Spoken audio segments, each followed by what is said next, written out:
వాక్యం చదువుకుందాం. దేవుని వాక్యంలో నుండి దేవుడు ఎవరికి సమీపంగా ఉంటున్నాడు, ఎవరికి దూరంగా ఉంటున్నాడు? దేవుడు ఇర్మియా గ్రంథం 23వ అధ్యాయం 23వ ప్రకారంగా నేను సమీపము నుండి దేవుడిని మాత్రమేనా, దూరం నుండి దేవుని కానా అని సెలవిస్తున్నాడు. అంటే ఇర్మియా గ్రంథం 12వ అధ్యాయంలో మనం చూసుకుంటే 2వ వచనంలో దేవుడు మన పెదాలకి దగ్గరగా ఉన్నాడంట, కానీ హృదయానికి దూరంగా ఉన్నాడట. ఎందుకంటే మన ప్రార్థన ఆలకించే దేవునికి మనం మొరపెడుతున్నాం. కీర్తనల గ్రంథం 65వ అధ్యాయంలో ప్రార్థన ఆలకించువాడా సర్వశరీరులు నీ యొద్దకు వస్తారని సెలవిస్తున్న దేవుడు. అంటే మనము చేసే ప్రతి ఒక్కరి ప్రార్థన దేవుడు ఆలకిస్తాడు, కానీ హృదయానికి ఎలాగ ఉంటాడంట? దేవుడు దూరంగా ఉంటాడంట. అయితే మన పెదాలకి సమీపంగా ఉండే దేవుడు మన హృదయానికి దూరంగా ఉంటున్నాడంట. మరి మన హృదయంలో మరి ఏ పాపము దాగి ఉందో, ఏ దుష్టత్వం దాగి ఉందో, అంతరంగంలో ఏ గర్వం దాగి ఉందో, వాటిన్నింటినీ ఒప్పుకుని విడిచిపెట్టినట్లయితే మన హృదయానికి సమీపంగా ఉంటాడట. దేవుడికి సమీపంగా ఎలాగైతే సమీపంగా ఉండగలడో దూరాన కూడా ఉండగలిగే దేవుడు ఆయన. కనుక మన పెదాలతో చేస్తున్న మా ప్రార్థనలు మన హృదయానుసారంగా మన ప్రార్థనలు చేస్తున్నామా? మన పెదాలతో చేసిన దాన్ని దేవుడు దగ్గరగా ఉంటాడంట, కానీ హృదయానికి ఎలా ఉంటాడంటే దేవుడు దూరంగా ఉంటాడంట. వాక్య గ్రంథంలో మనం చూసుకుంటే కీర్తనల గ్రంథము 145వ అధ్యాయము 18వ వచనం మనం చదివితే, తనకు మొరపెట్టు వారి అందరికీ, తనకు నిజముగా మొరపెట్టు వారందరికీ యెహోవా సమీపముగా ఉన్నాడంట. అంటే ఇక్కడ మొరపెట్టుట, నిజముగా మొరపెట్టుట. ఎప్పుడైతే మొరపెట్టుట, నిజముగా మొరపెట్టు వారికి సమీపంగా ఉంటాడంట. అయితే మన జీవితాల్లో మొరపెడుతున్నాం, కానీ నిజముగా మొరపెడుతున్నామా? మొరపెట్టడం అంటే హన్న దేవుని సన్నిధిలోకి వచ్చింది తన యొక్క కుమారుడు కొరకు గర్భఫలం దాల్చాలని దేవుని సన్నిధిలో ప్రార్థన చేస్తుందంట. ప్రభువా నాకు ఒక బిడ్డను దయచేయి ప్రభువా అని ప్రార్థించిందంట. అయితే దేవుడు అన్నాడంట, నాకు కూడా కుమారుడు కావాలమ్మా అన్నాడట.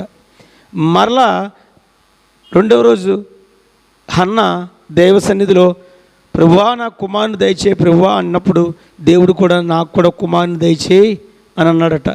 మరలా 3వ దినాన మరలా వచ్చి దేవుని సన్నిధిలో ప్రభువా నాకు కుమారుని దయచేయి అన్నప్పుడు దేవుడు అన్నాడంట, ఆ ఏలీ కుమారులని సంఘంలో పెడితే వారు పాడు చేశారమ్మా, నాకు కూడా కుమారుడు కావాలమ్మా అన్నాడట. 4వ రోజు మరలా వచ్చి దేవుని సన్నిధిలో పశ్చాత్తాపంతో దేవుని సన్నిధిలో కుమారుడు కొరకే మొరపెట్టిందంట.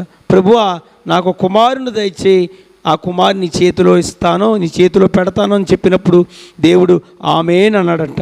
ఎందుకంటే మొదటి 3 సార్లు చేసిన ప్రార్థన తన కొరకే చేసింది, తన నింద పోవడానికి చేసింది, తన గర్భఫలం కొరకే చేసింది.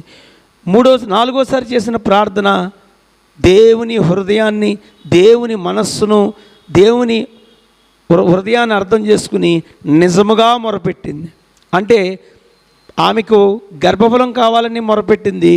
అయితే దేవుడు ప్రపంచ దేశంలోనే ఒక ప్రవక్తగా మరి నిలపాలని ఆయన కోరుకున్నాడు. ప్రార్థించేవారిలో సమూయేలు ఉండాలని కోరుకున్నాడు. మరి అభిషేకం చేసే వారిగా సమూయేలు ఉండాలని దేవుని యొక్క ఉద్దేశం కనుక మొదటగా ఆమె 3 ప్రార్థనలు కూడా మరి మొరపెట్టింది. అయితే 4వసారి నిజముగా మొరపెట్టింది. కనుక మనము మన మొర ఎలా ఉండాలంటే నిజముగా ఉండాలి. ఒక వ్యక్తి రక్షింపబడడానికి ఎక్కువ ప్రార్థన చేస్తామా, లేకపోతే ఒక వ్యక్తి వివాహం కొరకు ఎక్కువ ప్రార్థన చేస్తామా? ఒక వ్యక్తి వివాహం కొరకే ఎక్కువ ప్రార్థన చేస్తాం, అప్పుడు శరీరం ప్రేరేపించింది మొరపెడుతున్నాం. అయితే నిజముగా మొరపెట్టడం ఒక వ్యక్తి రక్షణ కొరకే మనం మొరపెట్టాలి.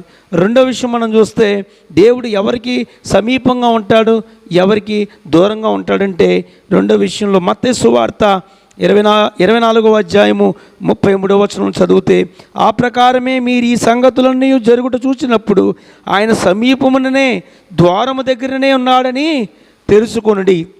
యేసుప్రభు వారు ఎక్కడున్నారంటే ద్వారం దగ్గరే నిలబడి ఉన్నాడంట. ఎందుకంటే మరి రాకడ బహు సమీపమై ఉంది. మరి ప్రపంచం అంతా నాశనం అవ్వబోతూ ఉంది. దేవుడు రాకడ సమీపంగా ఉన్నాడు కనుక దేవుడు ఎక్కడున్నాడంటే ద్వారం యొద్దే ఉన్నాడు కనుక మనం సిద్ధపడి ఉండాలి. మన భూలోక సంబంధమైనటువంటి మందిరాల కొరకే, మన ప్రార్థన కొరకే, వాక్యం కొరకే, ఆరాధన కొరకే, సన్నిధి కొరకే మనం సిద్ధపడి ఉండాలి.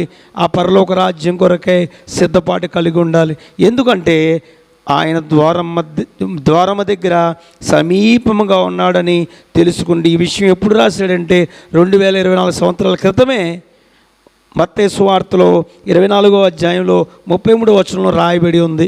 కనుక ఆనాటి నుండి భక్తులైన వారు చాలామంది ఆయా రాకడ కొరకు సిద్ధపడి మరి ఆ పరలోక రాజ్య వారసులుగా పరదేశంలో మరి ఉండడం జరిగింది. కనుక మనము కూడా సిద్ధపాటు కలిగి ఉండాలని మనవి చేస్తున్నాను. ఇంకా దేవుడు ఎవరికి సమీపంగా దేవుడు ఉంటాడు అంటే విరిగి నలిగిన హృదయం గలవారు, నలిగిన మనస్సు గలవారి దగ్గర ఆయన దగ్గరగా ఉంటాడట. అంటే విరిగి నలిగిన హృదయంతో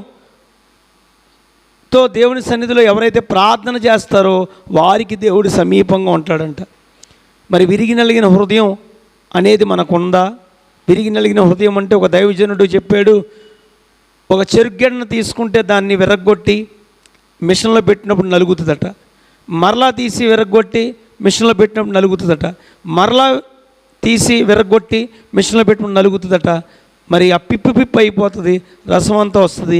ఆ పిప్పు అయినప్పుడు మరలా ఆ పిప్పుని అతికించలేం. అంటే మన పాపముల విషయమై ఒకసారి విరిగి నలిగిన హృదయంతో పశ్చాత్తాపడినప్పుడు మరలా బయటికి వెళ్ళినప్పుడు మనం పాపం చేయలేం. ఎప్పుడైతే దేవుని సన్నిధిలో విరిగి నలిగిన హృదయముతో దేవుని సన్నిధిలో మనం ప్రార్థన చేసినప్పుడు మరలా బయటికి వెళ్ళి మనం పాపం చేయలేం. అందుకనే దావీదు అంటాడు, విరిగి నలిగిన హృదయమే దేవునికి ఇష్టమైన బలి అంటాడు. కనుక దేవుని సన్నిధిలో నిజముగా మనం విరిగి నలిగిన హృదయముతో దేవుని సన్నిధిలో మన పాపములు ఒప్పుకుని విడిచిపెట్టినప్పుడు దేవుడు సమీపంగా ఉంటాడంట. కనుక మరి ఎవరికి దేవుడు సమీపంగా ఉంటాడంటే మొట్టమొదటి విషయం మరి తనకు మొరపెట్టు వారికి, అనగా నిజముగా మొరపెట్టు వారికి ఆయన సమీపించి ఉంటాడట. రెండో విషయం, విరిగి నలిగిన హృదయముతో దేవుని సన్నిధిలో మరి పశ్చాత్తాపముతో మన పాపముల విషయమై పశ్చాత్తాపం వదిలిపెట్టినప్పుడు దేవుడు సమీపంగా ఉంటాడట. మూడవదిగా ఆయన ద్వారం యొద్దేనే సమీపంగా ఉన్నాడు కనుక సిద్ధపాటు కొరకై మరి సిద్ధపడి ఆ పరలోక రాజ్య వారసులుగా ఉంటారని దేవుని వాక్యము మనకు సెలపిస్తుంది. మరి ఎవరికి సమీపంగా ఉండడు అంటే ఇర్మియా గ్రంథంలో ఉంటుంది. మరి ఆ దుష్ట జనాంగానికి దేవుడు సమీపంగా ఉండడంట. మరలా గర్విష్ఠులకి దేవుడు సమీపంగా ఉన్నాడంట.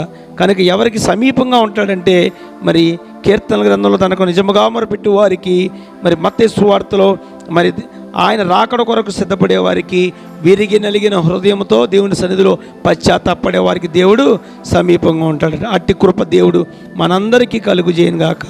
ఈ కొద్ది మాటలు దేవుడు తన వినికిడిలో దీవించి ఆశీర్వదించునుగాక. ఆమేన్. ప్రార్థన. ప్రభువా, మీకు వందనాలు. ఇంతవరకు నీ వాక్యం ద్వారా మాతో మాట్లాడారు. ఆ వాక్యం మాలో ఫలింపు దయచేసేయండి. పక్షులు ఎత్తుకుపోకుండా సహాయం చేయండి. యేసు నామమున అడుగుచున్నాం పరమ తండ్రి. ఆమేన్.